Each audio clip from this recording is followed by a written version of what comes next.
Good evening, ladies and gentlemen. Welcome. It's another Monday evening, and that must mean, of course, that it's another Fake Accents Unite. I am joined, as always, by in this case, the sound engineer, the Britisher. Good evening, sir.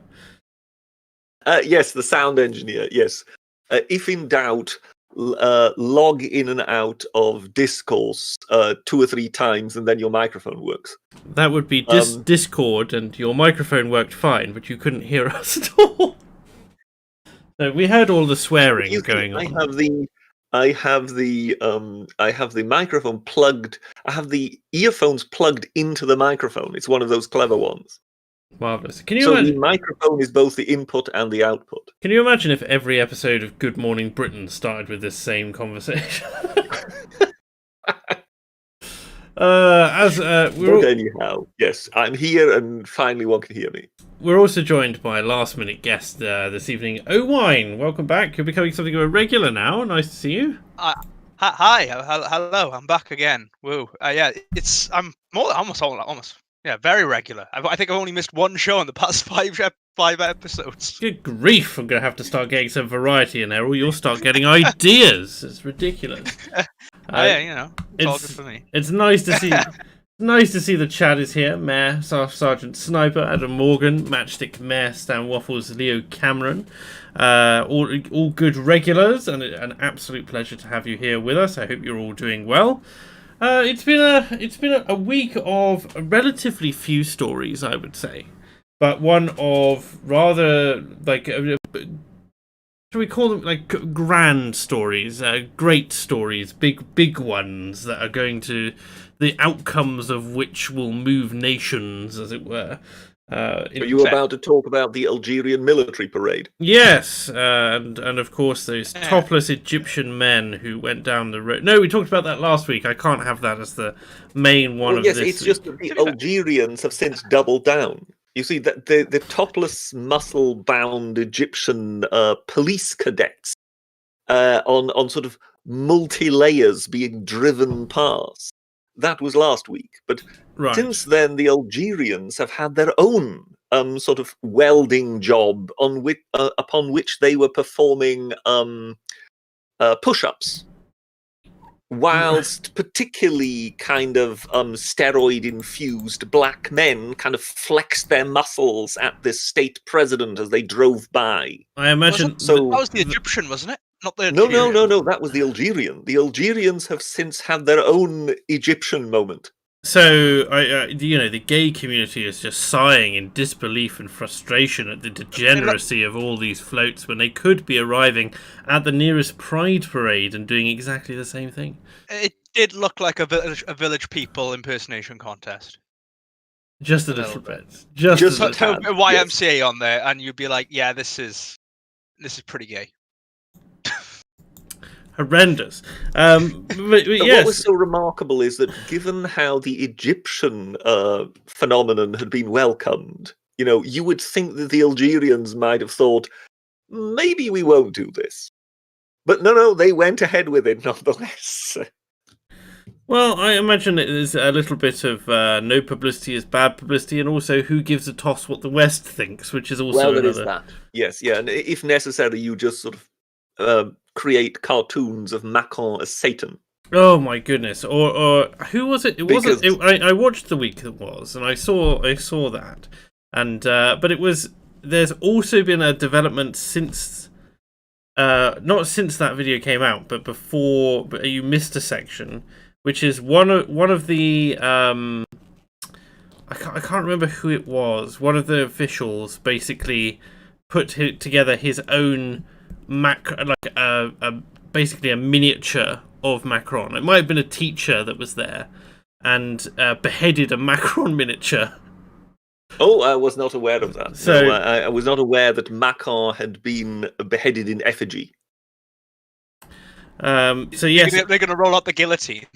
Basically, and so they have the audacity to basically call, the cartoon an insult, and how dare they incite these poor Muslim fanatics to behead the teacher in France. And on the other hand, they are beheading their own effigies of the French Prime Minister, the French Premier, as it were, I should suppose we should call him. So it's No, he is the president. He appoints his prime minister. I know, but he's a communist, so I'm just gonna call him the premier for now. Let me see what we've got here. Sorry. We're all in a bit of a communist country these days. I also feel like it's funny because funny in a kind of macabre news speaky kind of way, which is that at any other time this is a story which would be going around and it would be talked about for a couple of weeks, even if it wasn't particularly well received. It might even make its way onto something like Question Time, but now it's completely overshadowed by our own local news in effect, which basically just says nope, we've got COVID restrictions galore, and also the America appears to be about to kill itself, as in just kill each other over there and have this massive civil war type scenario going back and forth. Tim Pool was exposing a load of leftists, literally talking about how they were going to that basically because Trump was the great Satan and he had broken so many rules, they were under no obligations to use rules against him, and they were going to V for Vendetta his ass.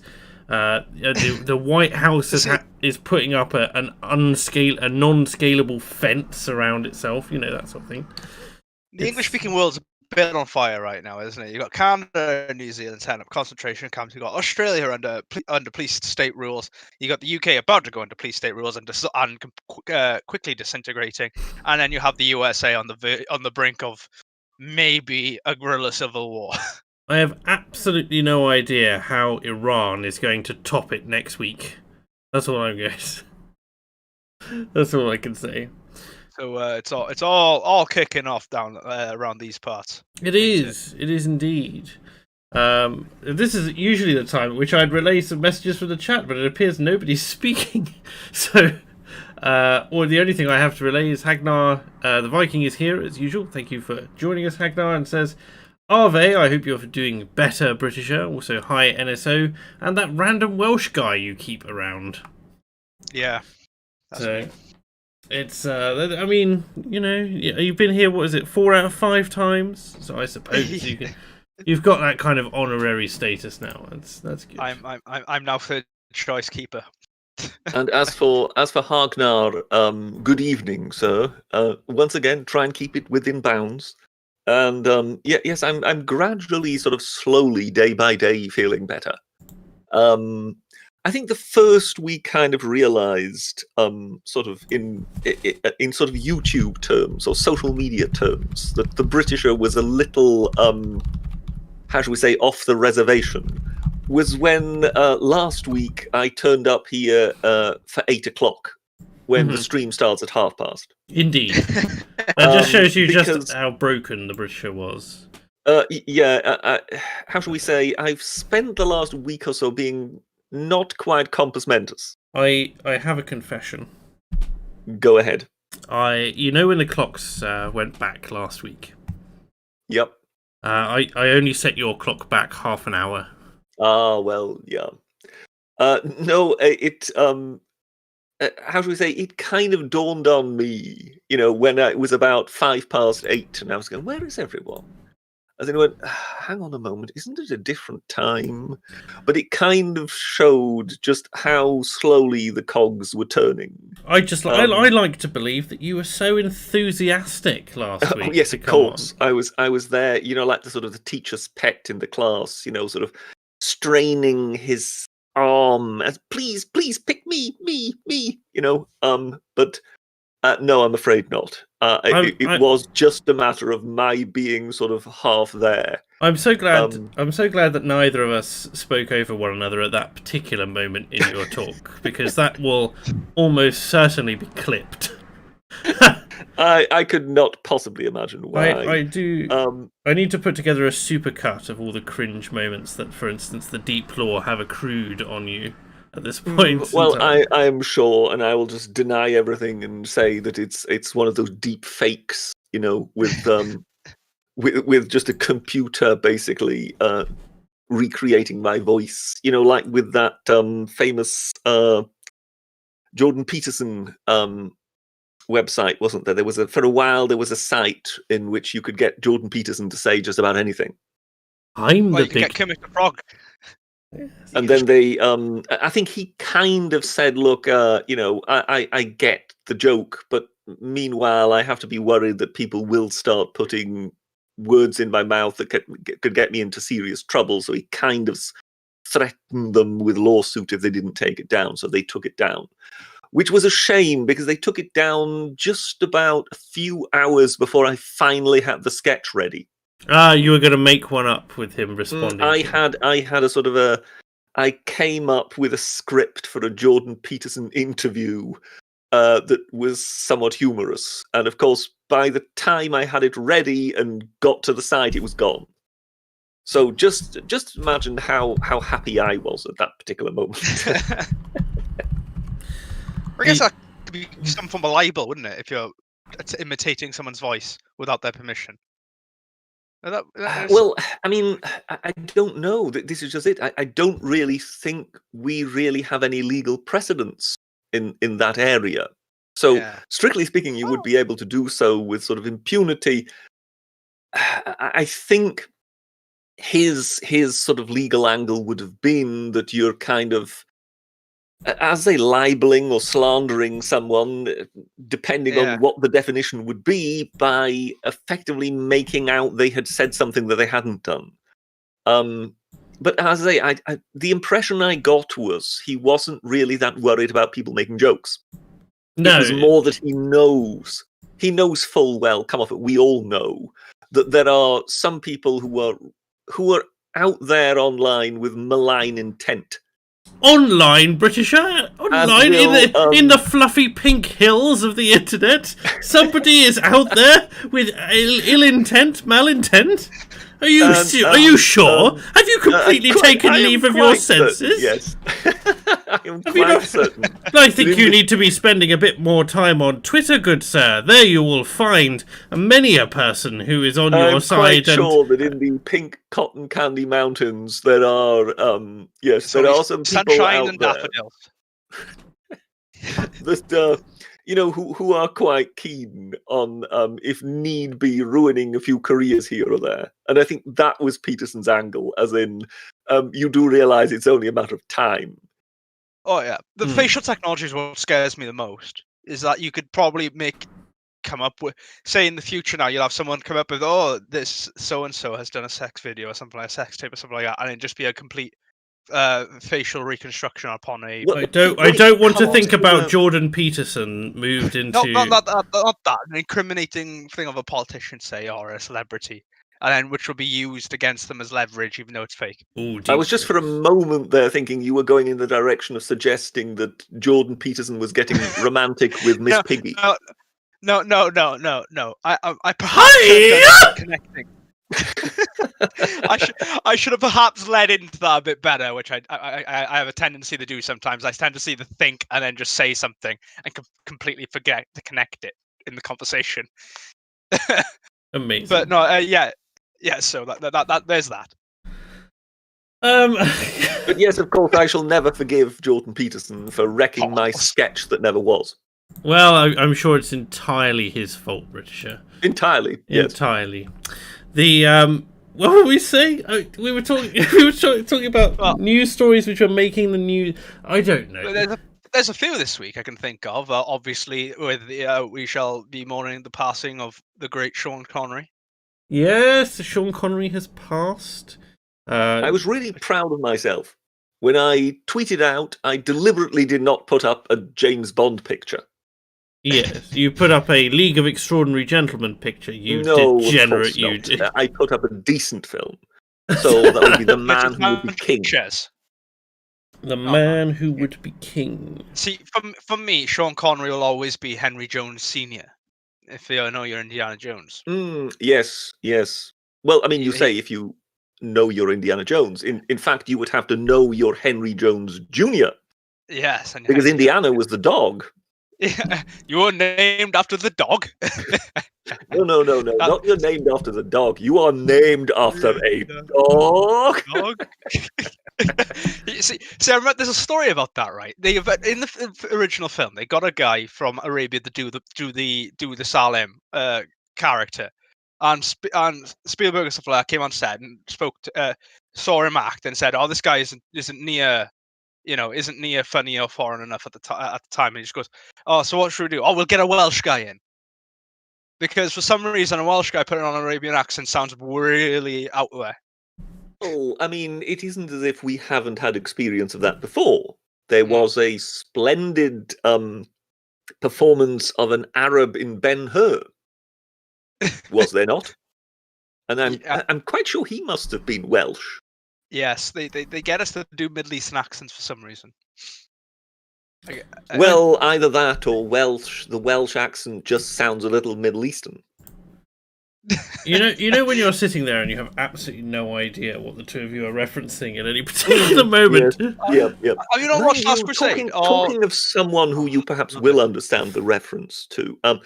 You know the leader of the Welsh nationalists, Plaid Cymru. Oh, right. yes.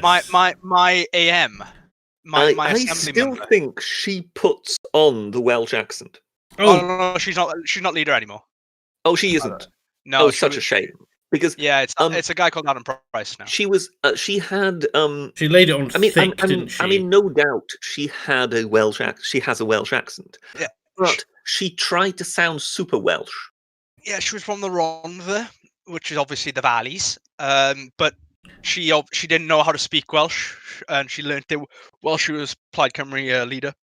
Well, she just seemed to overemphasize it to the point where at times I just chuckled because she wasn't sounding Welsh anymore. At times she was sounding Italian. Yeah, they do over-egg it. Those two most commonly confused languages, Welsh and Italian. That's how I feel. Well, I was just waiting for her to start, advertising for the local pizza place any time now. That's how I feel about the academic agent. I can do the kind of really over-egg in the accent a bit more. You roll the R's a bit more, and you go on a bit harder. All right, fireman. All right. You still need to go full throttle. You need to sort of utterly overemphasize. All right, fireman Sam. Is it Fireman Sam? You know how it is. That's how it is, isn't it? Right, but that's what it's like, so much. I don't know if I can do the Uncle Bryn. I don't know if I know. Sorry. I look at it and I say, academic agent's exactly the same. He lays it on super thick for his streams when we all know he isn't really Welsh. He just hides it well and puts on the accent for the viewers. So Welsh he is. It's just... What is this stream called again? Fake Accents Unite. That's what it is. Can't help mentioning him. We're all in the same crowd, apart from you, Brisha. He's from a rather posh area of the country. So is he now? It doesn't surprise. Well, he's from a posher area. What, Bristol? No, not quite. So posh in Welsh terms is like, I don't know. No, it's like sub Bristol, not Cardiff. Well, it needs to be pointed out, of course, for our American listeners, that Bristol is in fact in England. Yes, it is. That's why I mentioned it. Bristol is in fact so posh they have too many statues. I love Bristol. Beautiful place. Too many statues. Well, so it would be. 4 years of my life there. Goodness me. Yeah, Bristol, right? No, it's separated. It has the really posh area, which is Clifton, and then it has some pretty bad areas, towards as you enter the city. But the really nice area is a really, really, really nice area.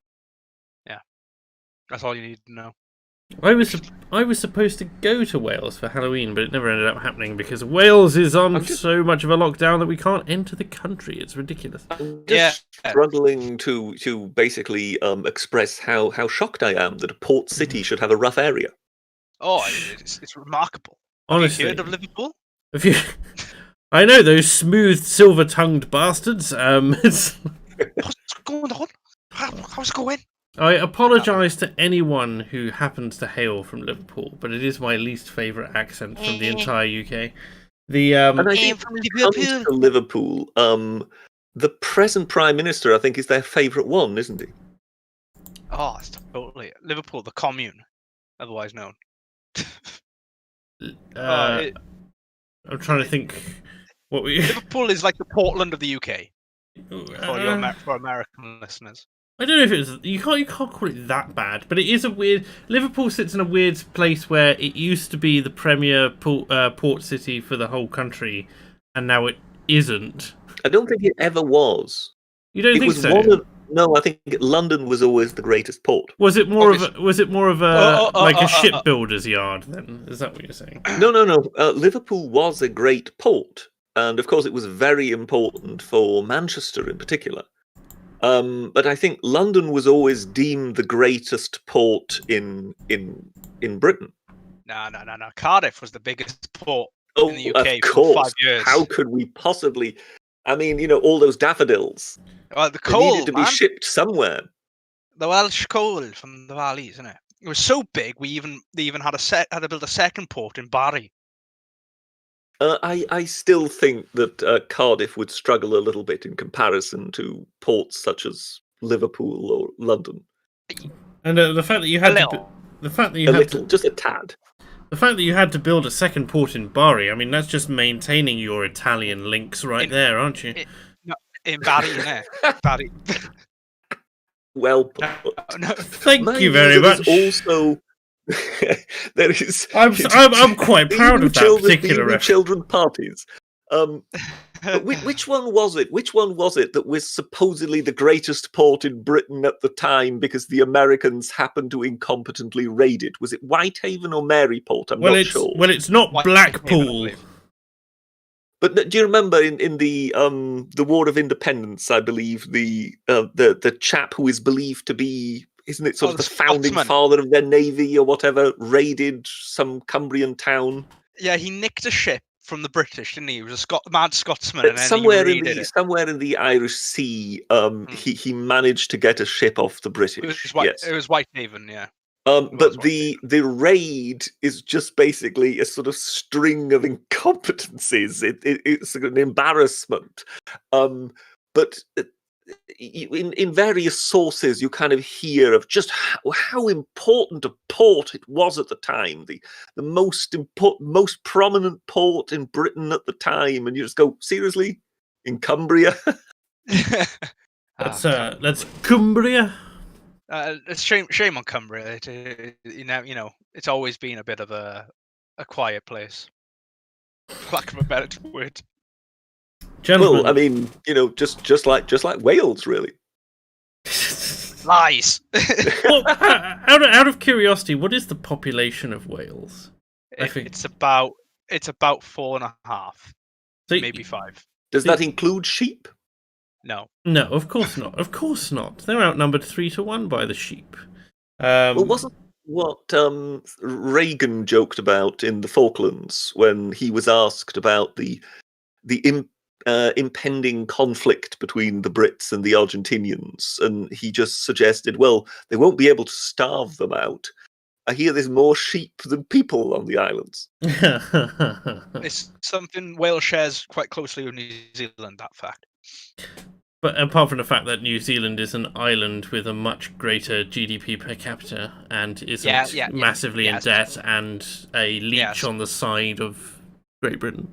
Wait, look, you need your water from somewhere. We need those springs, man. We need those springs. That's what you pay us for. I will. Is there a spring water brand from Wales? Yes, we have a few. We have Princess Gate, which is probably the bigger one you guys know of. There's also Radnor, and my favourite, which is Brecon Carreg. I might have a bottle of. Never heard of either three of them, I'm afraid. I have a bottle of Princess Gate on my desk at the moment. Yes, Princess Gate is from Pembrokeshire, which is, I would say, middle tier. I'd say probably the bottom tier of all the Welsh waters. Whilst Brecon Carreg, which is I would say is the top tier, especially if chilled, and Radnor is kind of also middling. I look at it because I always compare Wales. I always compare Wales to Ireland because it's about the same number of people, But Wales is better than Ireland. The the Irish are all bluster. All bluster. Just because I've been to Ireland, right, and they didn't have postcodes. No, they don't need them. Everybody knows each other. And I've been to Cork. That was all right. I went to Waterford, the glass factory in Waterford. That was also very nice. But Ireland was very much the UK, but with Irish. It didn't feel any different. That's probably because we dominated them for so long. Yeah. I look at it and I go, well, the island's a bit on the up and up now. You've got to come back. You got to come back. Ireland's only on the up and up because they know we can bail them out if they have to. Imagine, right? We get through all of these things, all of these elections, all of this COVID stuff, and it's the Welsh who are the ones who finally snap, and they're the ones who burn down the Welsh Assembly. And just coming, and it just happens, completely out of the blue. No one expects it. Just like a group of I don't know what the Welsh equivalent of Guy Fawkes would be. We have a few. Begins somewhere in Ceredigion, does it? Ceredigion. Well, close enough. Yeah. No, my believe it or not, my family were once hosted the last rebellion against the English in Wales. My family farm hosted it. It was in the early 1800s. It was called the Rebecca Riots, and it was in Wales. It was a very controversial law brought in by the English. It was a toll gate law to toll roads, and the idea was that they were going to collect an extra bit of money from the farmers, and so they put up all these toll gates everywhere. And so when the farmers used to go to the field and stuff and take their sheep and stuff to the field or the cattle or whatever, they have to pay toll to get through on the road. But after a while, obviously, farmers were losing money from this. And they were very cross because this was going straight into the English. And so they eventually dressed up as women, as the Welsh do probably for some reason when they rebel, and went and burnt down all the toll gates. And these were called the Rebecca Riots because the leader, who was a man, took on the name Rebecca to go and take it. And the meeting place was supposedly on my family's land, which my family did own at that time. Right, that's it. I'm now against trans rights. Well, I've always told you, not so obvious, that I always found Owain sounded a bit troublesome. Always. Now we know why. It's in the genes. So he's our revolutionary family. He's our insider, though, Britisher. He's giving us all the juicy details. Well, at least they're incompetent revolutionaries, because A, it never went anywhere, and B, they would, of course, know that if you want a serious revolution that goes anywhere, you need to dress up as Red Indians and not women. Yes, but see, I have further right. Far way back, Britisher, sir. You'll be glad to know that I'm also a Cromwell. You're also a Cromwell. You're actually related to the Cromwells. Amazing. Yeah, I am. I'm almost a direct descendant. Amazing. I will use you in my future forces. It's been roughly half an hour. Oh, how round is your head? Pretty round. pretty round. Pretty round head, yes. It's been roughly half an hour, gentlemen. I'd like to take this opportunity to introduce our sponsor for this stream, which is the like button, ladies and gentlemen. Feel free to hit that like button and show the support for our sponsor. I also do have a special surprise for those of you who are interested in the kind of gaming side of things, aside from anything else. I'm not going to inflict another gaming stream on you at this particular juncture, no. But if you're interested in having a video game of your own, as it were, I have a copy of Tropico 6 L Pres edition that I want to give away as part of this stream. And all you have to do... It's that good you want rid of it. And all you have to do to enter it is... I played it. Very good. Or, well, I've already got a copy. All you have to do to enter is like the stream, put down a comment, giving me your Steam name, and giving a reason why you enjoy Fake Accents Unite. And if you do that, possibly share the stream as well. I can't confirm whether or not you've shared the stream, but I would appreciate it. So after the stream ends, at some point, and I will pick that. At the beginning of next week's Fake Accents Unite, and then you'll have that, and that'll be good. It's about £55 value, I think, so enjoy that. Just a little bit of give back to the community. So there we go. The I need to ask: do you think Christmas ought to be banned? No. Well, Christmas should be replaced with my own birthday because my birthday is Christmas Day. So we're in that territory, aren't we? I see. Yeah, so well, see, British Christmas is my birthday as well. So I'm born Christmas Day. You're actually born on the 25th.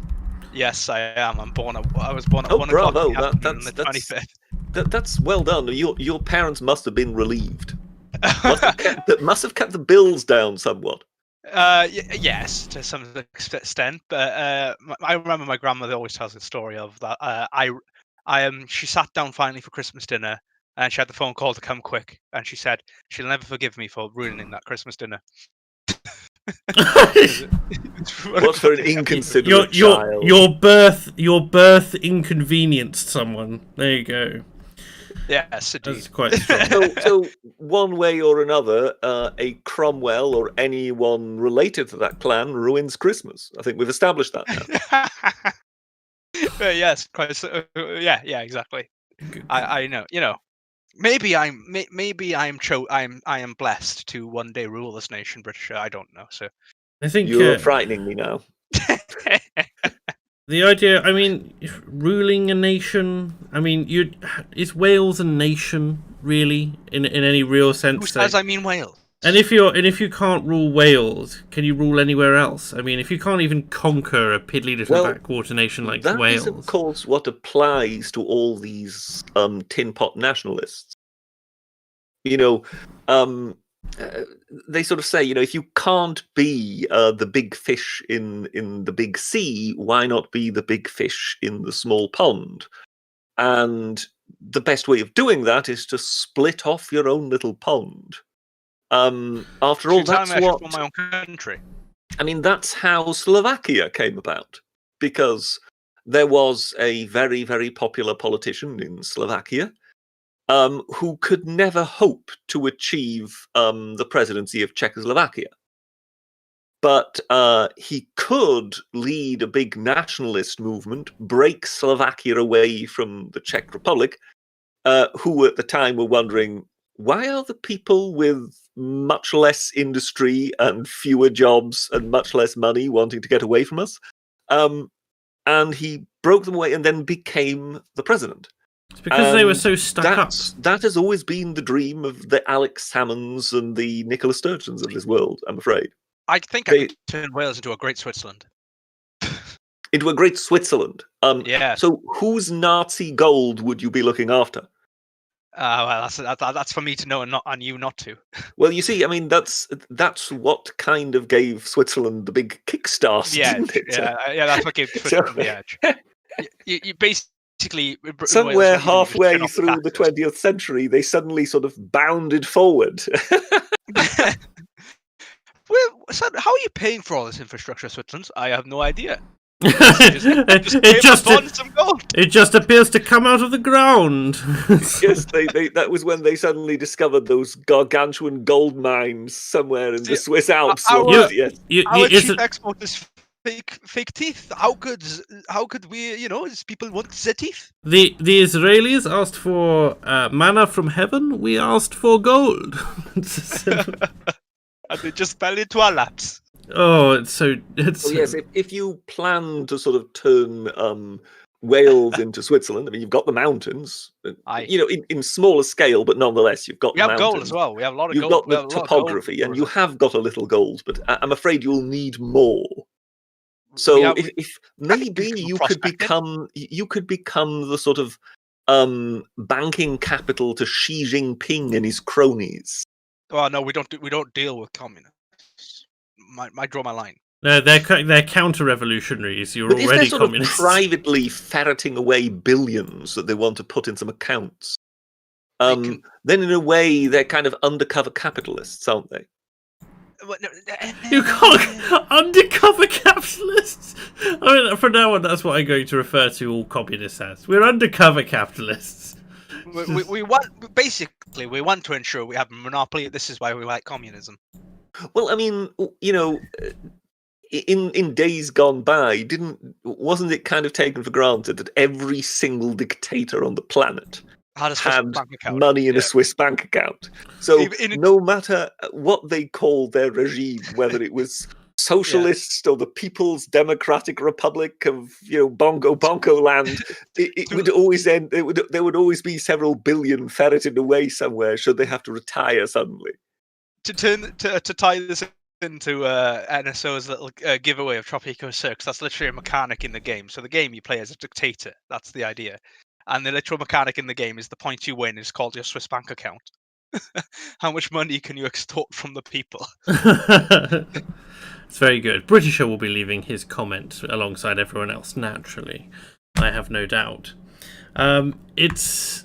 Yes, I'm going to have to go through the super chats, gentlemen, because otherwise we'll get too far ahead of them. So I just want to grind through those first, as lovely as it is to listen to the voice of the audience. Hagnar says, the Latin part of the French want to kick these barbarians back, but the Frankish and Celtic part still wants to simp. I almost forgot, Germania delenda est. Thank you, Hagnar. Ooh, here's my bottle of Prince's Gate. Hey. Jedi Knight Anakin Cringewalker says, well, funny you mention voice synthesis. No, you're too far back in your own canon there, Anakin. You can't get the voice synthesis just yet. Agnar says, picture being a nationalist for a nation whose entire history was living in mud huts, then getting BTFO'd by the Romans and then the English, the Anglos. I can't remember what that's referencing. That Indian dude says, so what are your guys' thoughts on Macron? Is he genuinely defending freedom of speech, or does he feel like he's about to be outflanked on the right? France, I actually am willing to hand the baton to Macron, the baton to Macron at this particular one, because I think he's genuine a little bit. France, if France has done things like banned the burqa and stuff like that, and it is very, very committed to its secular stance as a secular nation, to the point where it makes them pretty miserable in a lot of cases, because just according to the Christians at least. That's one of the reasons, their dogged commitment to secularism. France is kind of divided into very staunch égalitaire, libertaire, fraternitaire people, or very. Are you all right? Have you got something in your throat? Me, no, monsieur. Ooh. There's a bit of phlegm there. I speak a very. I learned French for 3 years, and I still speak a very tiny bit of crude French. Just speak Galois, monsieur. I didn't mean to interrupt your very good point there. So go on. I was just saying, France is divided into kind of two, isn't it? You either got the really devout, just like when the revolution happened, you got the really devout countryside, which is still devoutly Catholic, and you've got the kind of metropolitan areas, which are devoutly secularist. But both of those then combine to not really be too keen on other religions. It's not just that; it's the outward show of faith is just not a done thing in France. They've got some lovely churches and some lovely buildings and that sort of thing. But in terms of like the day-to-day living, they don't wear, they're quite private individuals about such things. It just you don't really talk about it, as I understand it. And I appreciate that could vary region to region, and I'm basically just going off what my aunt and uncle experienced living in France for a few years. So it's a different country. That's as best as I could put it, which is obviously obvious. Any thoughts on Macron's response to this beheading and being a bit more direct to Islam and perhaps potentially addressing the Islam question, Brisha? Well, I think he's pretty much being put in that position whether he wants to or not. So I think there is an element of kind of Brexit party forcing the Tories to do something, as in he needs to make sure that he isn't outflanked by Le Pen. Because, how shall we say, this isn't sort of natural rhetoric for someone like Macron.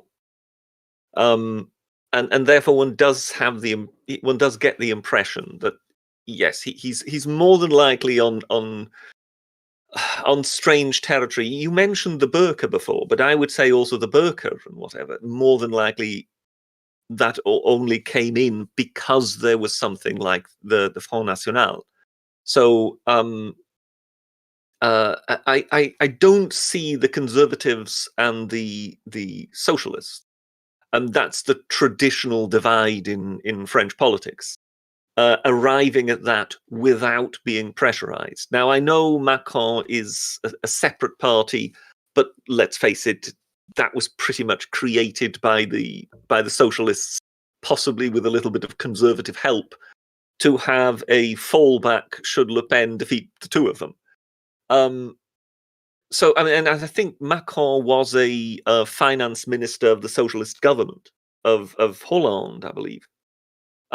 So, you know, he is part of that apparatus, and that is not really natural language to their kind. And so one does feel that he sensed that there was so much outrage in the country, and that generally, you know, people are just getting sick of it. And I think France in particular, you have to understand, they were having attacks, nail bomb attacks in the metro long before 9/11. So they've been in the trenches for longer than any of us. And that's where I think it's kind of coming from, that one is sensing that the population is getting sick and tired of it, and that one is therefore beginning to talk tougher. But the irony is then watching what happens in the Muslim world when somebody actually dares to say boo to them. Well, we have it. It's a curious one for France because they have been suffering the largest number of attacks on Christian infrastructure the world over at the moment. So I can't remember how many churches were desecrated, but it's in the hundreds. I'm still not sure that the Notre Dame wasn't an attack, right? Like a deliberate attack. I would say it. I would say it was an arson, but we're still waiting on that. And there have been it's hundreds of attacks. I think it's over 350 attacks on churches, and religious sites and gatherings across the country. And can you imagine if such a thing happened in this country? That it was where it was so blatant that that they were deliberately firebombing churches and tearing down crosses and stuff like that.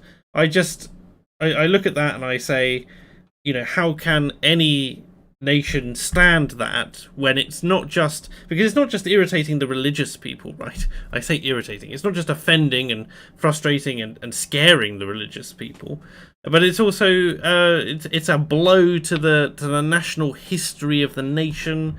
It's a blow to many of the old and entrenched families and the culture, and a slap in the face of the French people who want to preserve that culture.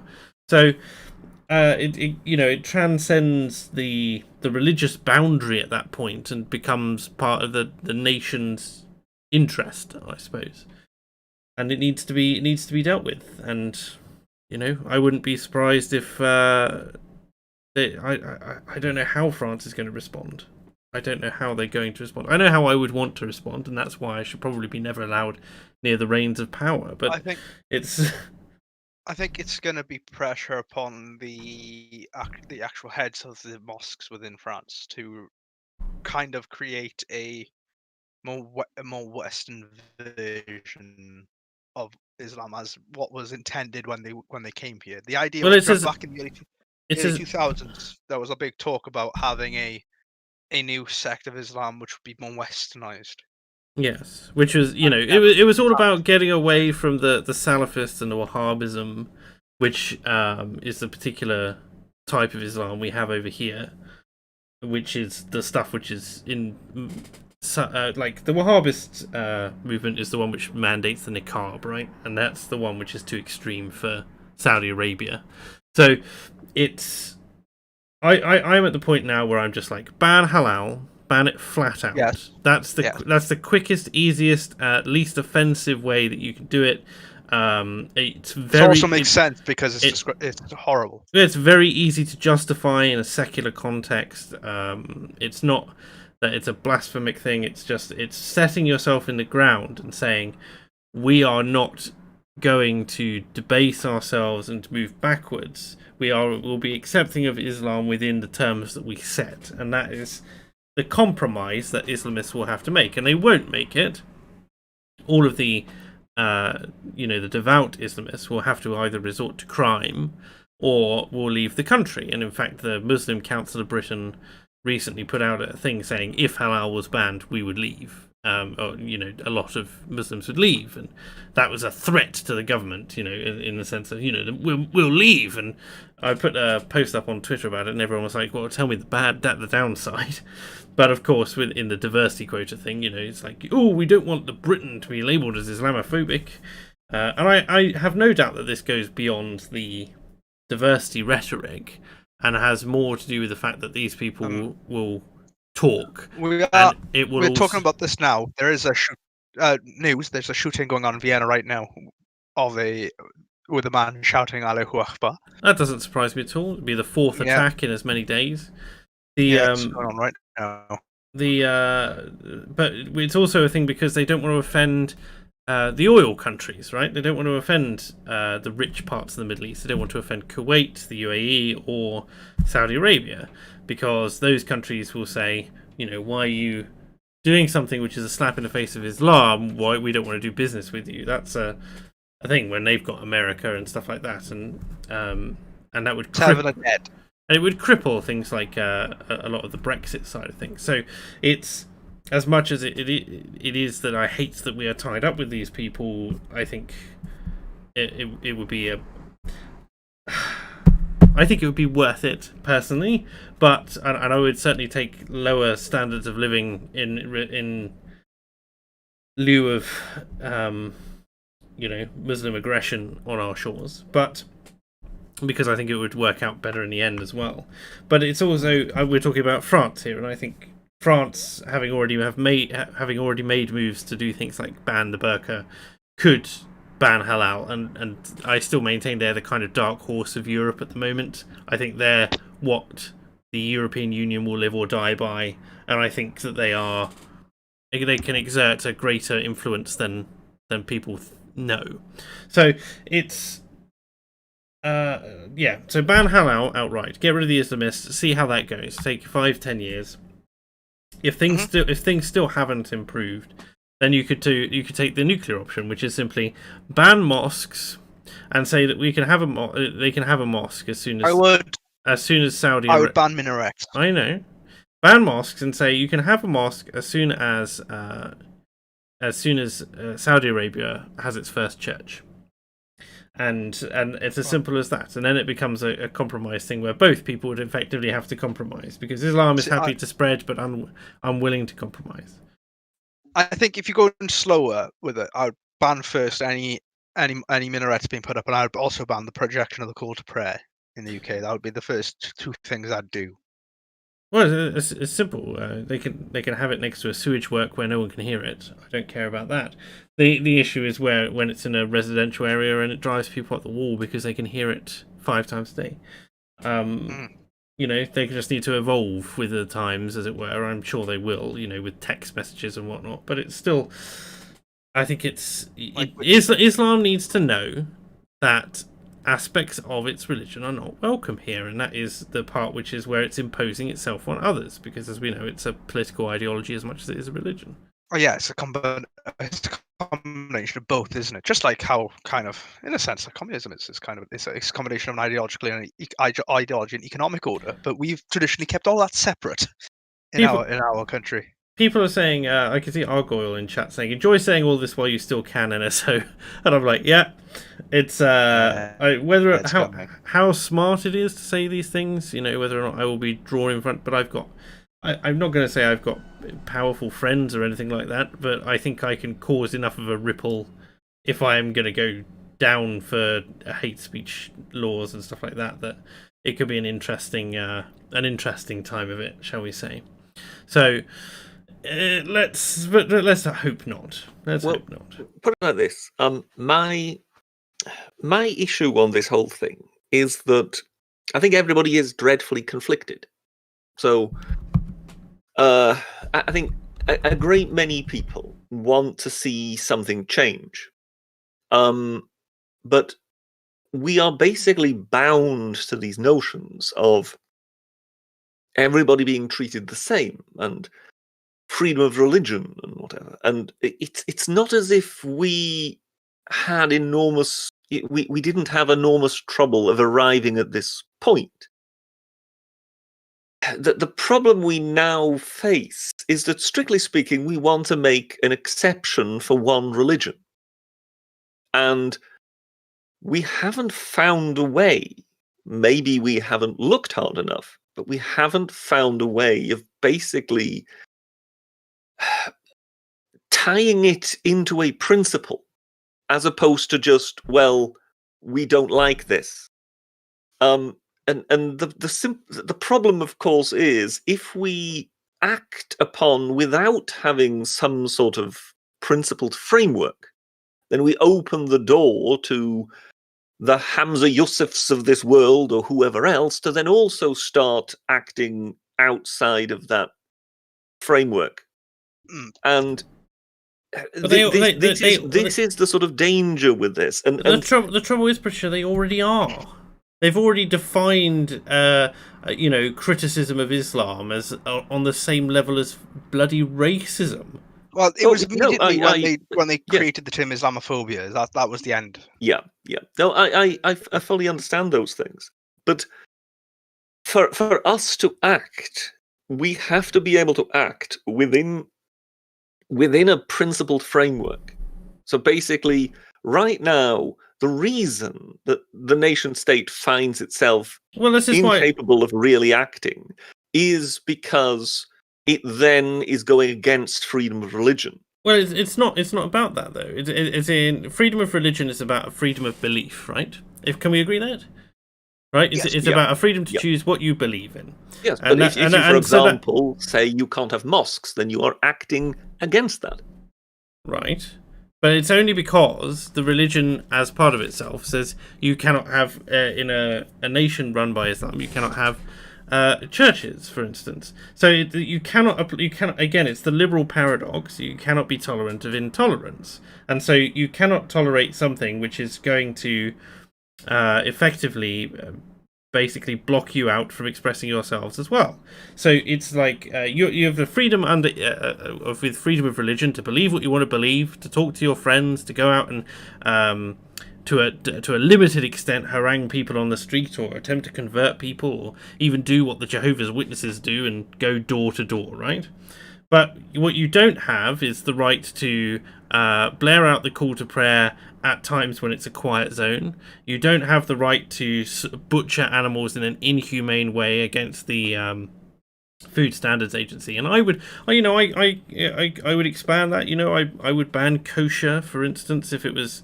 I don't think it's quite as brutal though. Kosher. I think it's just draining the meat. The reason you would be banning kosher was simply so that you can maintain some sort of principle and not really because you want to ban kosher. Well, it is. No, it is. It is about the principle. You would be throwing Jewish butchery under the bus, not really because you've got a problem with it, but because you want to maintain some sort of line. Well, there's a standard, yes, and it's also, as far as I understand it, though, the animal can be stunned with kosher, so I don't think it would be.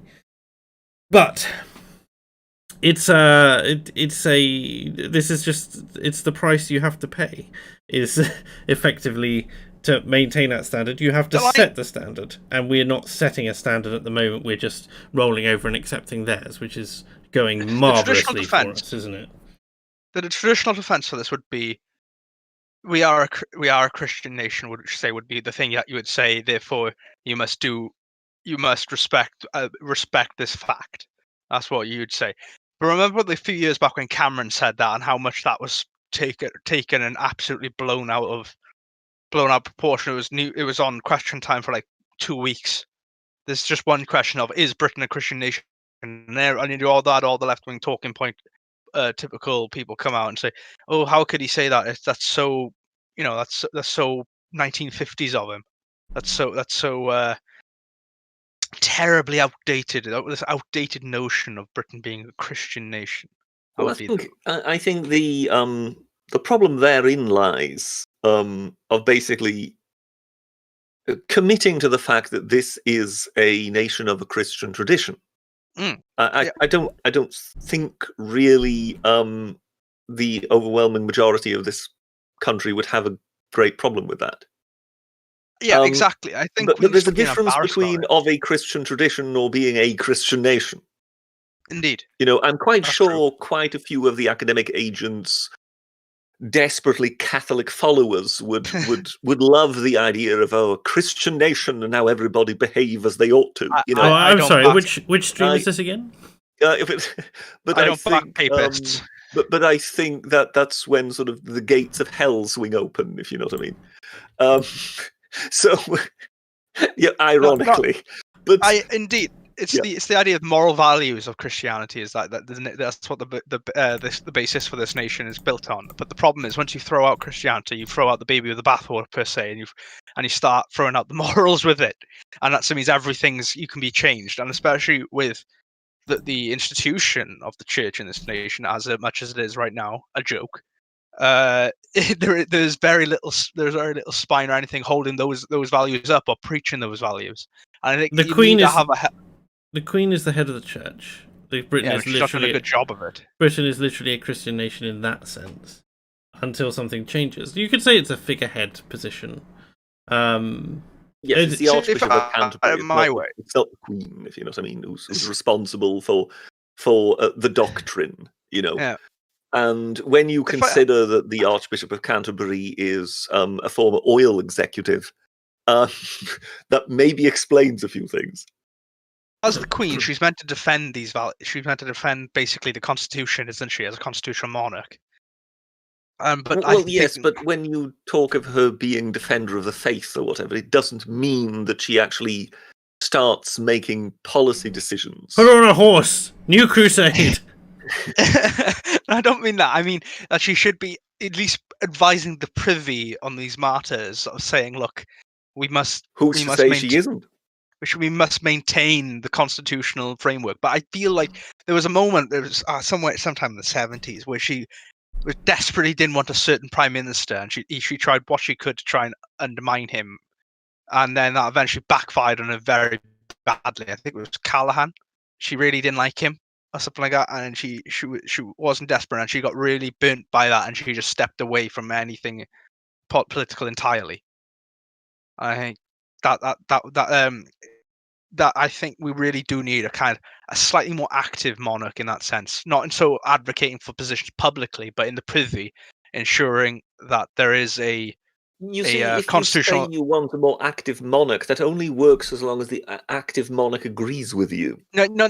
And what I mean is not so much that. I mean that they are defending the principles of the common law, which are already there.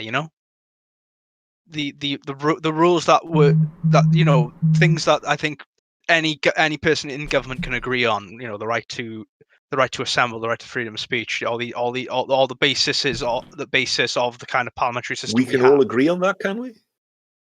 I'm not even sure that these days we can all agree on that. That's the problem. Yeah, and no one will say. People will agree to it to different extents because they know they can't say they don't agree with it. So we just have to take it at face value. Because people will say, people who don't agree with freedom of speech say, "Oh, I believe in freedom of speech, but this is hate speech." But on face value, you believe in freedom of speech. End. So yes or no answer. That's what we should really turn it into. And we should kind of corner them on that respect. But then that's the idea of what I think the monarch could be doing, is ensuring that these are the clear lines that are being upheld. Anyway, that's just me. I'm a youngster. I have much more cynicism to gain and much more things to learn. Well, gentlemen, let's carry on, shall we? Who is it? JS says, terror attack in Vienna. Several casualties. WTF. Yeah, I don't know how many have died at this point. Let me have a look. Vienna. But it's just talking of injuries, and apparently one attacker has died and the other one is still on the loose. So there's 2 of them. 7 have died, supposedly, tonight. I'm looking at a BBC page, so it must have. New York. There must be some news sense. New York Times. At least 15 wounded, and several injured, possibly dead. So yeah. that's where we are now. Took place at Vienna's main temple, the Seitan-Stettengasse synagogue. I shouldn't be laughing at that name, but it is a very difficult name for me to say.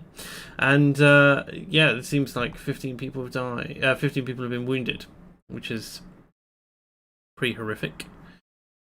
And it's near a synagogue, isn't it?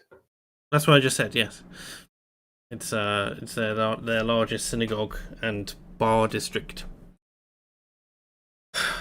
I don't see a way that this ends without it being not pretty in the next 100 years, shall we say. But let's move on. Hagnar says Macron is French, so his base Latin side will always be ignored by his dirty Celtic and filthy Frankish blood. His words mean nothing. We've done that one, yeah. So that's Hagnar's perspective. Like I'm not your sponsor, lol, says Hagnar. I do appreciate the super chats, Hagnar, but like the rest of the stream is supported by everyone else as well. Though we do appreciate. And by the like button, if you remember. And by the like button. The stream is sponsored by the like button. If you want to show our sponsor some support, you can click that like button right now. Also, if you want to win an edition of Tropico 6L Pres Edition, which will be in a digital code, so it won't be gifted to you, so you could send it to, you can keep it for yourself, you can send it to someone else. I don't mind. Just put say basically El Prez in a chat comment in a comment at the end of the stream, and say why you enjoy Fake Accents Unite. I will also, yeah, so you don't need to dox your Steam names if you don't want to. If you want to, I will announce the winner at the beginning of next week's Fake Accents Unite, and then that person can contact me privately, shall we say, via Twitter or Discord, and I'll send you the code, and that's the way that will work. So there you go.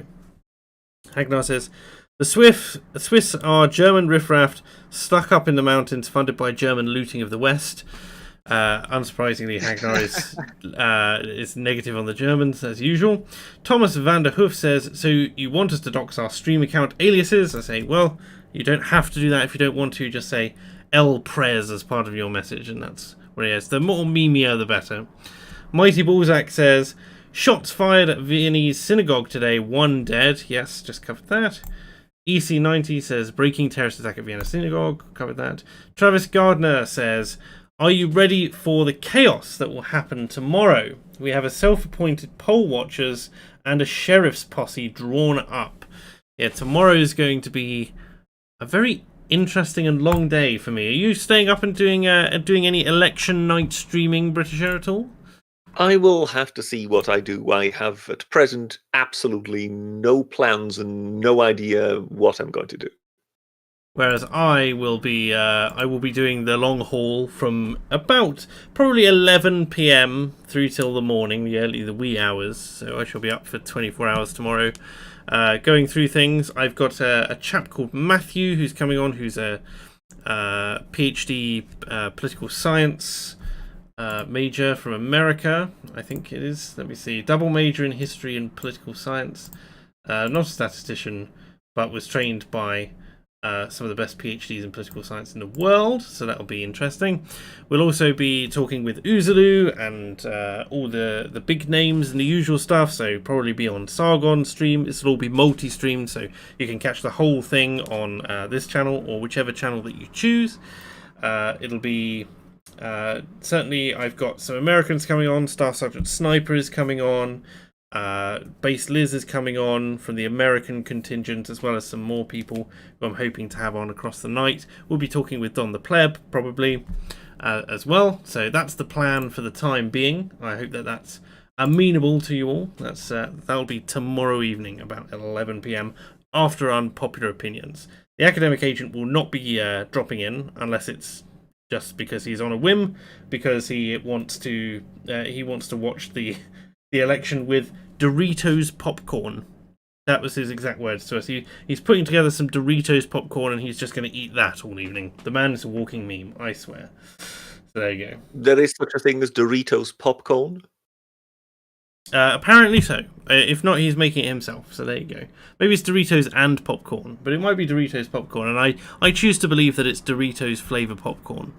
Sweet Cinema Star popcorn is the only popcorn to have. End. Salty or sweet? Sweet. The wrong choice, my friend. Salty. Well, salty means you have to have a drink with it. Yeah, and? Are you too poor to afford a drink? Is that what you're saying, Owain? In the Welsh valleys? With your just drink from the spring, man. The Princess Gate water spring's just around the corner. Drinking straight from a spring is just really nice, by the way. But imagine all the Welsh sitting with their popcorn around the spring. That's right. I just love that as a meme. You know, if someone could just draw that up for me and dump it in fan art in the Discord, that'd be great. Neat Squash says, Owine reminds me of my 30-year-old mate who just got a girlfriend for the first time. Very wholesome. I don't know quite how you're going to respond to that, Owine, but give it a go. Well, I've never had a girlfriend, but I'm only 23, so I've still got time yet. But I take that as a kind of half and half. You're going to get you're going to get the architecture babes that are coming for you next. Oh, damn, yeah. Those... There is such a thing as an architecture groupie? I don't know. I don't think so, to be honest with you. We'll see what happens. It's just my success with my game with women is not great. We don't have to discuss your dating prowess on stream if you don't want to, Owain. It's a pleasure to have you here. No. So there you go. I'm only saying. So there you go. I'm sure Neat Squash can set you up just like they set up their friend. So there you go. Anakin Cringewalker says, I played with French hashtags to test the waters, posting a picture of a burning Quran. Genuinely scary how eager the French are at the moment to go Order 66. I'm going to watch France with great interest. That's all I can say really to that. Any comment from you guys? You never know how these things pan out. It depends. I mean, come off it. If you're going into churches and you're killing people in churches, then it's pretty much an open provocation. You will get a reaction from that. So it's hardly surprising. You're walking into churches, into a church of a Catholic nation, and killing people within the church. Now, if people are offended by cartoons in the Muslim world, how would they like some Christians running into mosques shouting Deus Vult and killing people? How would the Islamic world deal with that? Oh, well, we would definitely be. We all know there would be several days of rage again, wouldn't there? Well, we'd definitely be going into whatever number crusades that we're on at this point. No, but it's sorry, I'm getting it's like a stuck record at the moment. I really am not surprised that it will generate lots of anger in France. The question simply is, do you get a kind of series of these things, at which then I think things could really start running out of control? Or is it the same thing as usual? You get one or two of these things, then they go away again. I mean, then several months again later, something happens again. I mean, in fairness, all the Crusades were defensive wars. So, if they're going to poke the beast, they're going to get the claws. It's as simple as that. They poke the bull, they'll get the horns, as the Americans would say. Don't do it. And I think that showing a bit of backbone puts them in their place, which is very good. Much as I'd rather not butcher them. That came out a bit more brutal than I was anticipating. Hey, that suddenly went very dark there for a moment. I'd really rather not, but stop trying to beat us over the head with a stick. Thank you very much, Islamic world. Anakin Cringewalker says, we've already covered that. Hagnar the Viking says, scary, or proof that the Latin inside the Gauls is awoken. Don't know what that's referring to. Lord Summerled, formerly Pterodax. Well, welcome Pterodax, or Lord Summerled, as I will now refer to you as. Who says, Ave gratia plena dominus tecum, benedicta tu in mulieribus, et benedictus fructus ventris tui. Amen. As I am not Catholic and I do not speak... isn't that just a Hail Mary, right? I don't know. I have no idea.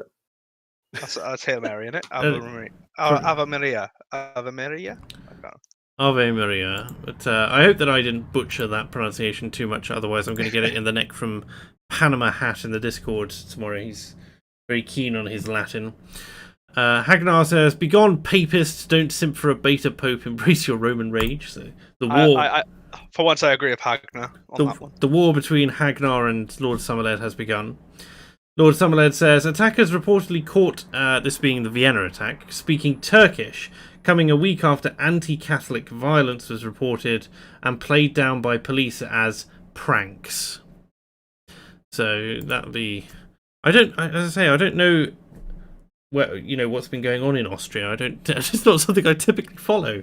So I guess I'm going to have to turn my great Sauron-esque eye to look in that direction as well. Austria has a they've got sort of quite a right-wing edge to them, and they have had for decades. I'm desperately trying to remember the name of the chap who led a quite successful Austrian party. And I think he died in a car accident some years ago.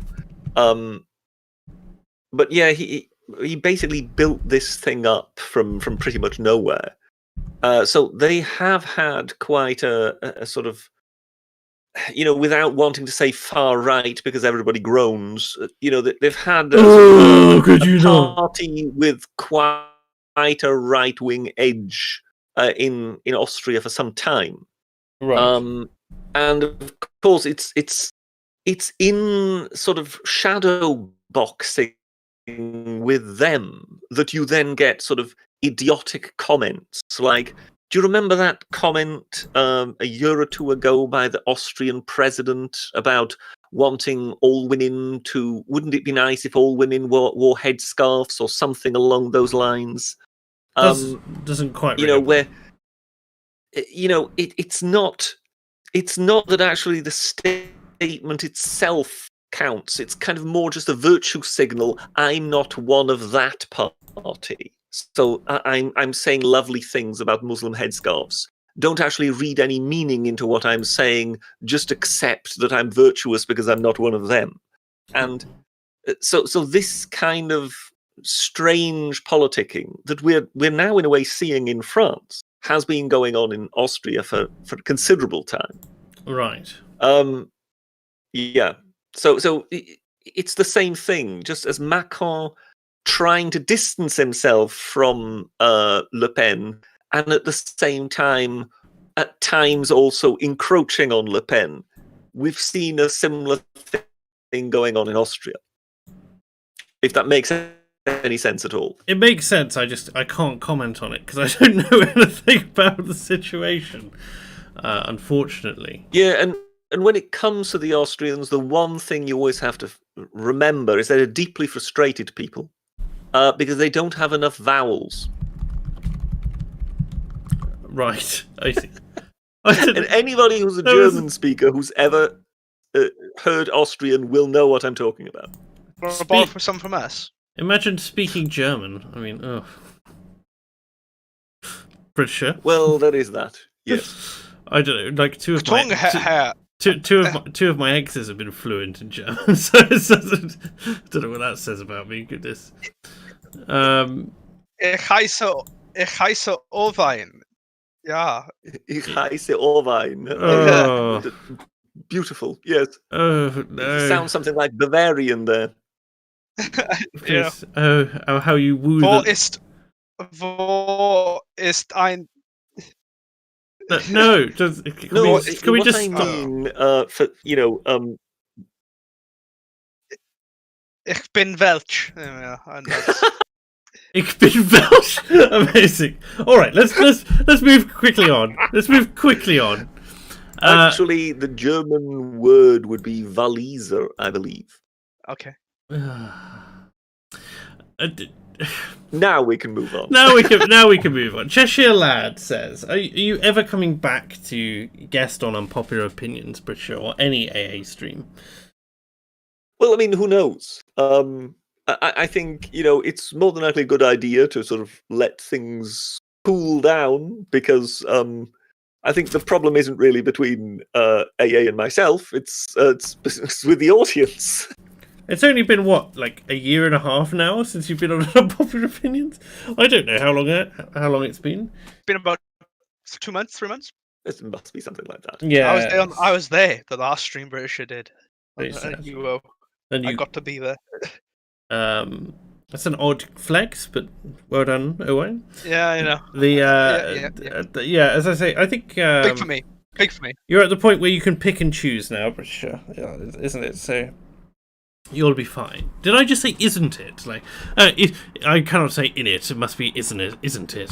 Whilst we go. I say in it. Hagnar... You say in it. Is that a Welsh thing now? Is it the Welsh from the ghetto? Yeah, buddy. Ghetto Welsh. Hagnar says AA supports Germans (brackets Austrians), so AA is not a based or red pilled on the GQ. Indeed, he is not. I'm not sure how happy the Austrians are to be declared Germans, but close enough. Close enough. That's what I mean. Yeah, collateral damage at this point. Autochart says the Welshishire ruined Christmas like Rags ruined Grandma. That's a good EFAP reference. Yeah, what did Rags do to Grandma? It's a very deep EFAP reference. That is. It's very good. I like their little Christmas versus Halloween thing. Yes, the goal for me would be to get on there just so I can go through the whole thing on me having my birthday on Christmas. Well, who was it? Shadiversity, who went on like this massive rant about Christmas and Halloween. It was completely completely unscripted, and it was marvelous, beautiful. Can we at least agree that when it comes to Halloween, it's just basically kids being encouraged to basically imitate what they've seen in American films? Actually. Well, because there is no tradition over here of that. I'm sorry. We have All Hallows Eve. It's very true. Halloween is very much an American thing. It wasn't a thing when I was growing up. Yeah, right. The other thing is, speaking of Halloween, I watched Reanimator yesterday. Britisher, do you know Reanimator? Is that sort of a robot Bayesian pop star? No. Reanimator is the H.P. Lovecraft body horror classic about a doctor who develops a fluid which can bring the dead back to life. And I will take your word for it. It's very 80s and it's very campy, in much in the same style as things like The Blob and stuff like that. And the 80s Blob, not the old one. And just, if you watch that, you'll understand you being a head in a jar, Britisher, even more so than the Futurama reference. Yes, no doubt. It's about 90 minutes, and I believe it took them... I think they filmed the whole thing over something like 16 days, and they went through over 24 gallons of fake blood. So it's just awful... that would suggest there's quite a bit of gore in it. Yes, and a very pretty young strumpet who is very naked for one part of it, and you'd enjoy it, what's Brisha. This film called again? Did you say Reanimator, and you watch that, you enjoy it, Brisha. I'm sure. Trust me, it's worth a watch just for that kind of. It's very much of its era, and it's more comedy than horror, but it's also very funny. So there you go. It's not meaning to be comedic, but it is, that sort of thing. Oh, this is almost an involuntarily comedic film, is it? Almost, but it stands on its own 2 feet, and it's just amusing in its own way. Let me see. Just looking at some posters, and it does look interesting. Chat's looking here and saying, if you're a Lovecraft fan, there's a channel you might be interested in. I should read the H.P. Lovecraft story Herbert West, Reanimator. Yes, because it's quite different to the film adaptation. It's on my list. There is a porno version of Reanimator. It's quite good. Thank you, Captain Bees. I'm not sure if I need that recommendation in my life, but it's appreciated, I think, just from the interaction nonetheless. Hagnar the Viking says, tip for the Welshman, get off streams and work out, then get a skill and you will find them. Just watch out for e-girls. See, before the lockdown, I was working out. I had passed I had passed an army PT once. I have been disincentivized to work out this entire lockdown, and then I went to Poe the person's house yesterday and recorded a video, and I looked like such a dumpy potato in the video that she released today that I can't do it. I've got to get back in the gym. My hips are far too wide. What did I do? I could do the army. I could do the officer. I made the officers running requirement, which that was something like 1.5 miles in under 12 minutes. I can't remember, something like that. Usually 11 minutes and 7, unless they've changed it. My best was 11. Was something just 10 something. And then I managed to. I was squatting 90. I was deading 110, and I was at around 80 on the bench. So I wasn't doing too bad. There's someone in chat definitely at the moment who's screaming, metric! How could you use metric? Because this is what we have to use in gym. It's true. But there we are. When was the last time you were in a gym, British? 2-3 millennia ago? Oh, along those lines. Amazing. Benjamin Rude says, I love it when you go full Saxon. That's my outburst earlier where I threatened someone. Hagnar says, Saxon? Where? Obviously predisposed against Saxons as well. And then says, I have some work to do, so background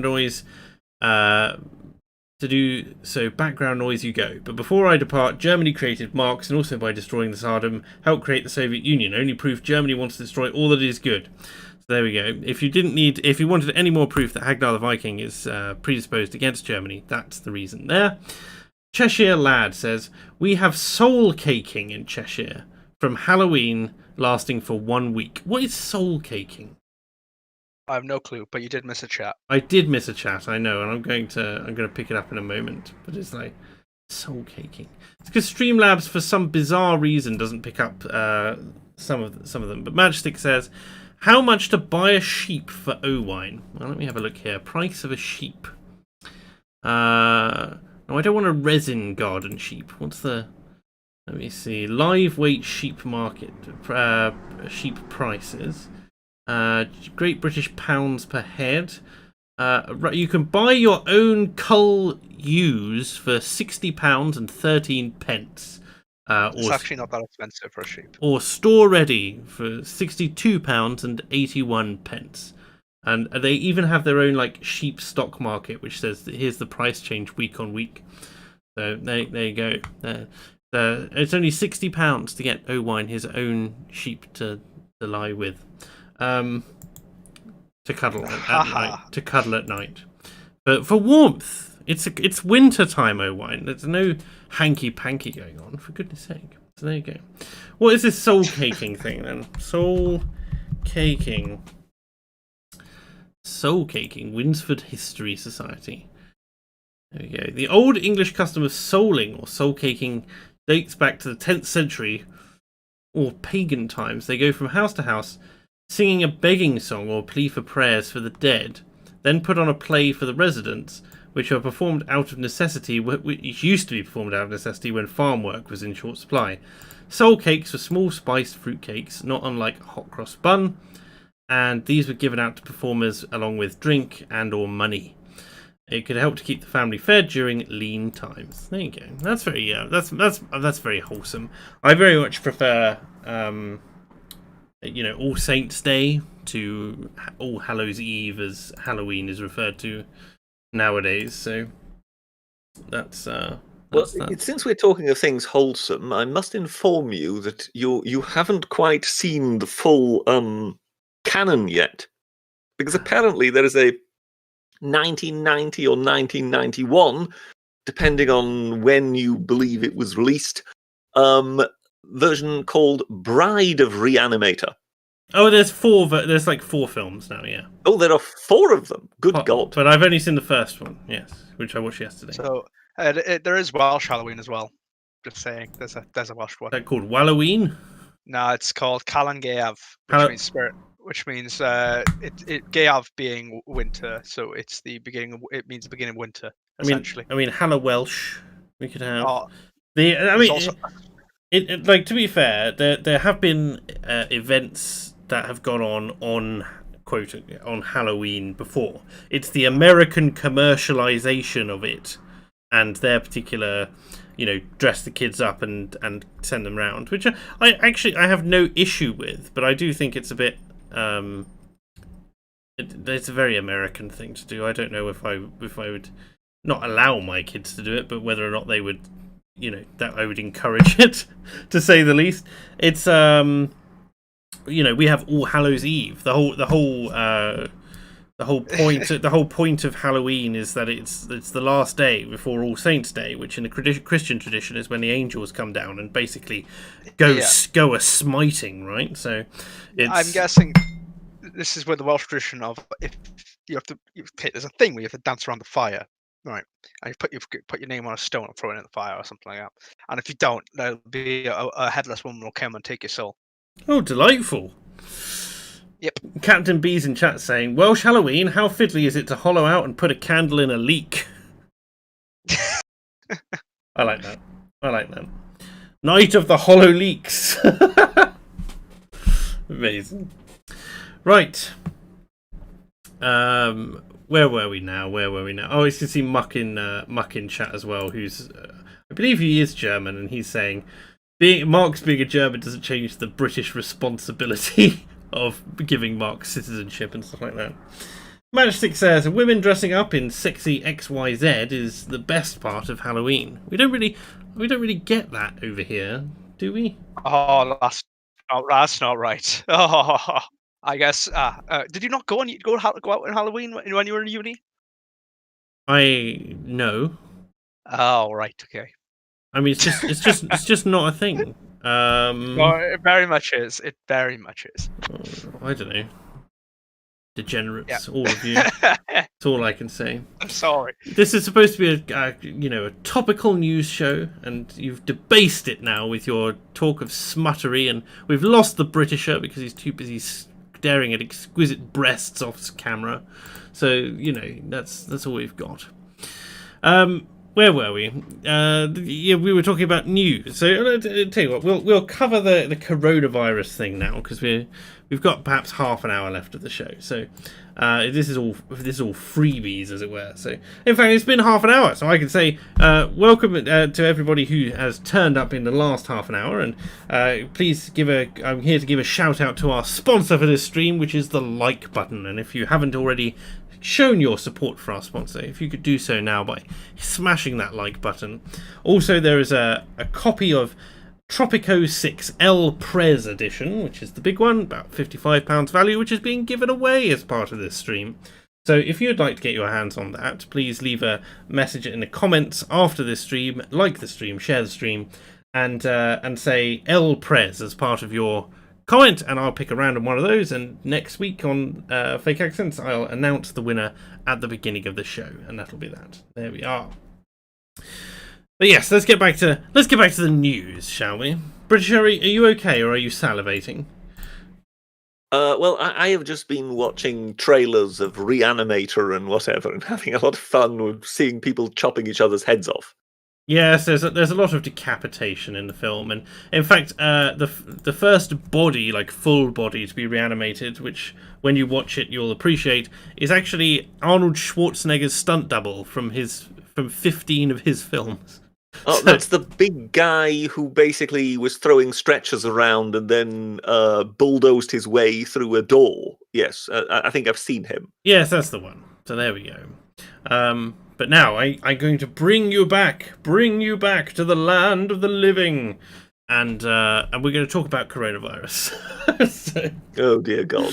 The joy of it. The Prime Minister Boris has said the UK faces a medical disaster if we do not take action. So we are going to have a national lockdown from Thursday. How are you feeling about that? I haven't really spoken to you about it recently, have I, Britisher? But everyone that I've spoken to outside of yourself seems to be very, very angry or very upset and almost suicidal in some cases. Well, I'm neither angry nor suicidal, as I guess you've more than likely noticed. Well, you don't tend to get angry nor suicidal, so... I was, these last few days, I've had a habit of getting somewhat crotchety. I think it's because of the side effects of the medication, to be honest. That'll be the opium, yes. Well, yeah. But yeah, it's... I look at it and I go, they say it's only for 4 weeks and it's going to be for 3 months, and I'm angry because it's robbing people of life, effectively. And well, yeah. The way I would look at it is, what exactly would you suggest they do instead? I suggest that they would tell the people who need to isolate that they should isolate, and then let the virus burn its way through the rest of the population because it has a 99.998% survival rate.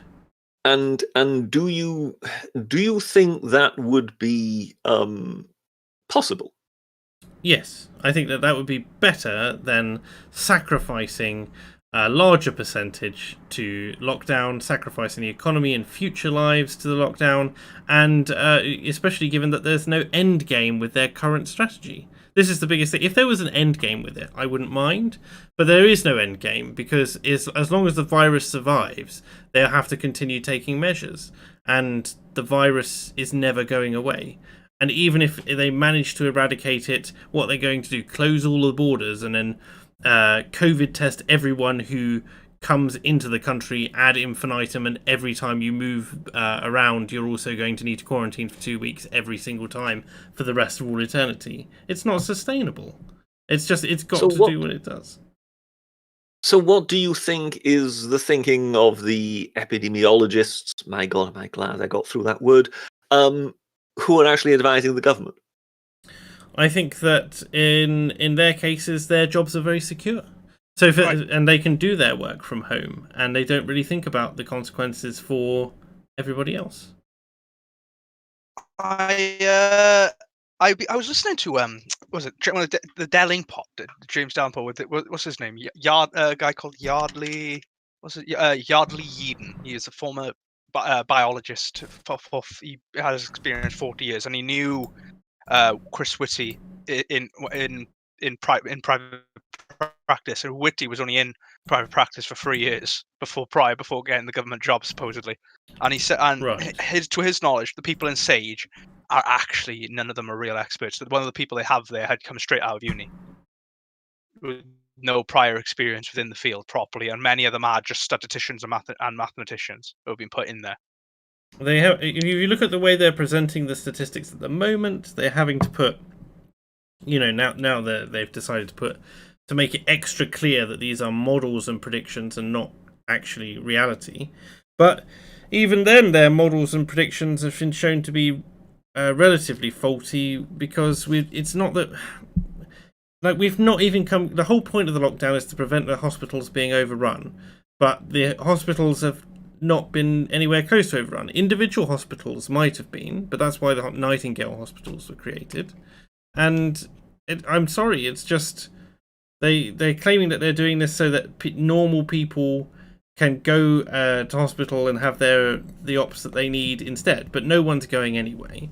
They are ignoring the data which is coming in from other countries, and chat's already mentioned Sweden there, which is showing that the WHO is releasing official advice that lockdowns are not recommended. And as much as I distrust the WHO in general at the moment, I think that I don't know why our government is ignoring the advice of them, even though we're jumping on it before. When they're saying, look, it's not doing anything, it's not being effective, it's causing far more damage than harm. And then you've got the polling as well, which is showing the real reason this is happening. And the polling numbers seem to suggest that 72% of people are in favour of these measures, or harder measures.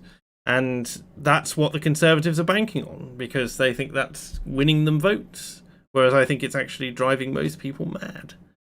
I don't think that polling is accurate. If it is, God help us all. Well, I'm just not sure that the Tories are just simply following a populist crowd, and they're just basically doing it because it's popular. Which I think is being fabricated. I don't think those polls are looking at Boris making announcements. He doesn't seem a happy man. This isn't somebody kind of going, "Oh, let's do this. Don't you all love it?" To me, it looks more like somebody whose plan hasn't worked, who now feels he needs to use the dreaded handbrake. I think that they're being advised poorly. I think the methods in which they are measuring the virus, in terms of they've actually combined flu figures into it now, which is odd. Is not being relayed properly to the MPs from the servants or Sage, because they're obviously looking at the breakdown of people who have the virus is from people who are very aren't that vulnerable to it, because that is actually still the lowest lowest percentages within the elderly. The highest percentages within the 25 to 31 bracket of people who have contracted it over the recent weeks. And so, but there's also another thing to suggest that because of there's more cases now than supposedly back in March, and the deaths have not gone up so significantly, that it's become less lethal. Well, they know that the immunity lasts at least 5 months. At least that's what the that's the what's that? That's T cell. Is that T cell or antibody? I don't know. It's just an article I saw some study which had been released. But I saw something that said they were comparing it with the SARS outbreak in 2004. They went to the Chinese people they knew who had SARS back in 2004, because that was a type of coronavirus, and they tested their T cell immunity, and it turns out their immunity was already built. They had a kind of baseline immunity to also this version of COVID, to this coronavirus, because of the SARS outbreak back in 2004. Mm-hmm. Yeah, they said it's potentially much longer. Yeah. So the T cell immunity lasts for a lot longer than we think, I think. I'll look at it. Chat again saying life expectancy is 81.1 in the UK. Average age of COVID victims is 82.4. And so you're going, as much as I have the sympathy for these people, it's just another disease. It's just another disease. It's not the Spanish flu. It's not the Black Death. It's not something which justifies effectively, destroying the entire infrastructure of the UK. You've got to the point now where MPs are petitioning to have a debate in Parliament, unironically arguing in favour of UBI and stuff like that. And you just look, if something like that comes through, my first UBI payment will be used to get me out the country. There's nothing I can do which is going to that's going to be that. I don't know how long the country will last at that point, and as much as I love Britain, I can't save it from itself. Does that make sense? I don't know. It does. I'm in the same boat, Anna. So I've been thinking that if something like UBI came in, I think that'll be the end for me here. I don't want to say it, because I don't see us coming out of it. I think Europe itself is in a bit of a very sticky situation. At least we'll know which way the Americans are going at that point, so whether or not America is a suitable location to flee to. Hey, if America's not, there's nowhere else to go. Well, you know, you could go other places, like, but it's expensive. Right. Vagabond 666 says, lockdown. South Australia has killed more babies requiring heart surgery because they weren't allowed to travel due to COVID restrictions than they've had COVID deaths. It's like, yeah, at the moment our government is very proud that suicides aren't up, despite the fact that domestic violence is up, despite the fact that general comorbidity deaths are up, despite the fact that you know, that a lot of this stuff is being suppressed because either people haven't been found, or because, you know, they thought they were getting out of it and now they're not. And I don't think anyone's believing that they're going to get out of it in 4 weeks this time. And you just look at all the mental health incidences, and it's horrendous. I mean, I'll probably still have work as a psychologist at the end of this all, but you know, I don't want it to come at the cost of the nation. For goodness sake, I'd love not to have to go into it in the way in which I fear I'm going to have to. This is all a bit doomer, isn't it? So I think we'll do that. Any final thoughts on the Tier 4 lockdown from either of you, gentlemen? No? Marvellous. I would say that I'm happy to be in Wales right now because it's ending in next week. I hope so.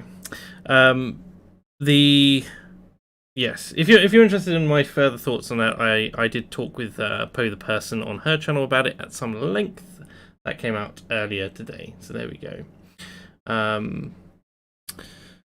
God King Reynolds says suicide deaths are up 100% in London, apparently. Yeah, I think they're looking at the overall statistics at the moment. It's very frustrating. I think deaths are up. I think suicide deaths are up everywhere, but I think they are.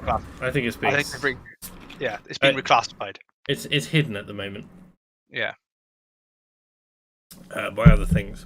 I've certainly seen more in my community than I've ever seen. Bridger, who is going to win the US general election tomorrow? Well, my prediction that is sort of a stab in the dark more than anything else is that it would be Mr. Biden. And how many seats is he going to win? I have no idea. I said, how many seats is he going to win?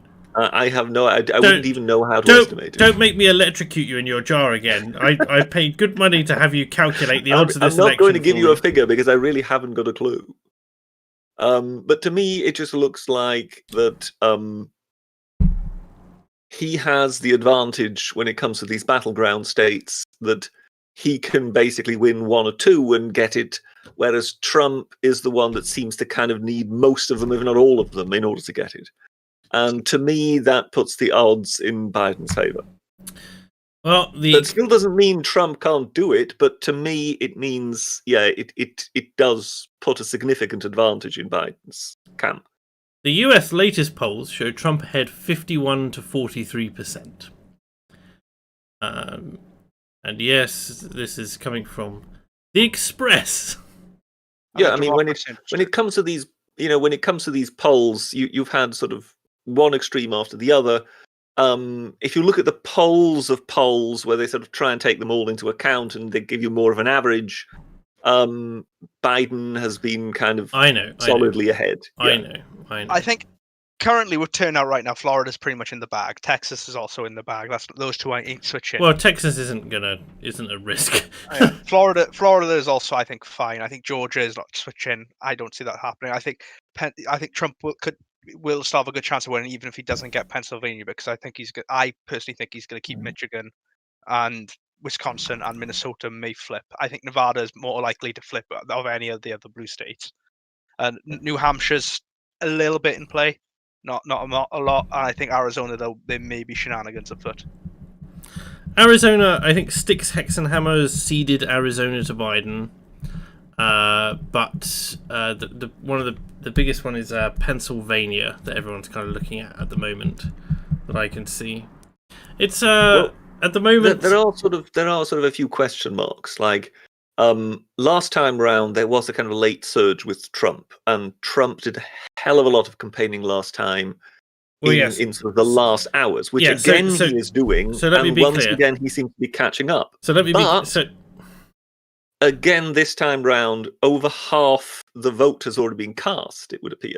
It does. So let me be clear. The question is, does that have a role to play? So Trump is doing 5 rallies today and 5 rallies tomorrow, and he is then going, and then we will see what the turnout is like. So far, what it appears to be is that the Republicans are scared of voter fraud. So the question is, like, regardless of how prevalent voter fraud is, right? So if voter fraud is massive, it doesn't really matter anyway. I think the results of this election are always going to be called into question, but it's going to be interesting. The Republicans and Trump supporters are terrified that if they submit their vote, the Democrats are effectively going to void their vote or their ballot in some way and defraud the election. So they're all turning out in person, which is why you see things like there was a 90-mile queue in Florida, for instance, of people waiting to go to the flipping what's it? The voting booth. That's what I'm looking for. Sorry, folks. It's late.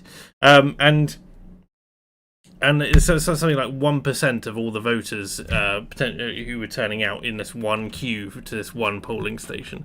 So I think it's going to be interesting to see what the actual turnout is like in terms of, both the postal votes, I'm going to call them postal votes, and the in-person voting, whether or not we have a kind of record turnout, because that will make an influence. Secondly, whether or not the youth have actually managed to mobilise themselves, because they typically are going to vote Democrat, and all they need to do is sign a piece of paper and put it in a post box, which is like the laziest thing that you can possibly do. And whether or not there is a quote-unquote youth quake in America as students get off their asses, but I don't think that's going to happen. Personally, I think there's going to be larger than average turnout, and I think we have yet to see the vast majority of people turning out in person for the Republicans, so we're going to see this. Already we've moved, so at the moment the Real Clear Politics is saying 216 for Biden and 125 for Trump, with 197 contested. So it's kind of all to play for at this point, I feel like. But it does feel super coin flippy, I have to say. I don't think Trump's going to landslide it. Although I do have money on Trump, so I do hope he wins. I would say that there was interesting points they brought up yesterday when they were discussing the Express poll. Was it Cotter Gottfried, that channel? I'm sure everyone here who knows AA has heard of it. They brought up the point that a lot of colleges haven't gone back, and a lot of places in many of these areas rely on college votes in college towns for the big Dem influx, and that's not there. And those campaigns aren't organised there either, so they haven't had a lot of the students going about doing campaigning in these areas. And I think that's going to hit areas like New Hampshire and Nevada quite hard, because they're quite big college areas there. Well, there's the turnout issue. But there's also the enthusiasm gap as well, where you're quite right. The students who would normally make up a lot of the rallies for the Democrats just haven't been there, and you wonder whether or not it is just they're all terrified of coronavirus, and that's just the predilection of those particular voters, or whether or not it's just nobody cares. They're just so anti-Trump that they don't care who it is; they'll vote for anyone. It's like I don't think Trump will win Pennsylvania, but I think he'll win the election because I think he'll pick up the rest of the Rust Belt there. But there's also the fact that supposedly Biden is very much not popular in New Hampshire. He came 5th in the primaries there. Right. He's not well liked there for some reason. I can't say why, but he isn't well liked there. And there's been and Trump didn't lose it by a lot in 2016. So there's that. There is still a very good possibility there. And Nevada has been a kind of a dark horse, I think. Because there have been polls where Trump's been up in Nevada. Well, it's very close, and there's the the fact Pennsylvania, again, they'll bring it back to Pennsylvania. The other thing that isn't being, I don't think, noted is that we're looking every time we look at these early voting figures, it's always registered. It's not actually who they voted for. It's who they registered as. And if you're a union member, I think you'd probably be automatically registered as a Democrat if you don't bother registering yourself. And because a lot of these places, they register you automatically based on what kind of what other memberships you may have. So if you're NRA, you're a Republican. If you're a union, I'm assuming they put you automatically as a Democrat. I imagine a lot of the Union Democrats in PA are voting for Trump. So this is something that I don't think we're seeing in PA so clearly. So I think that's something I think that's possibly how Trump could win PA is by all those Union Democrats who are being registered as Democrat automatically coming out for him. Right. I think that's all I can really handle for this evening. Unfortunately, I'd love to talk more about the election, but unfortunately I need to get away and get some rest, and also need to prepare for tomorrow night's election stream when you'll get all of this once again, but with many more pundits and many more guests. Owine, will you join us for that tomorrow? I could join early on, yeah. I'll be around. I'll be around the whole night, but I can't talk. Fair enough. Fair enough. I live with family. But we'd like to... Yes, we'd like to have you on for there. Thank you to everyone who watched the stream this evening. Thank you to everyone who has commented and who enjoyed. And please let us know in the comments below, what you enjoyed about the stream, what you didn't enjoy about the stream. Kind of trying to collate as much information as possible. If you want to win a copy of Tropico 6, leave a comment with El Chaz. Don't forget to like the stream and share it. And yes, that's pretty much it for us this week. Anything else to add, Britisher, before I bring us to a close? Not really. No idea. No. There's that. Just that general side of things. Buy the merch, that sort of thing. And thank you very much to Owine and Britisher for joining me this evening. Thank you. It's been a pleasure. Yeah, very much a pleasure, as always. Honour and a privilege, as always. Yes, when I say put El Chaz in the chat, I mean in the comments when the stream has ended. Thank you very much, gents. and also let us know what you enjoy about fake accents or what you would like to see in future. Thank you very much. Take care, everyone, and have a great week. Bye-bye. Toodle pip.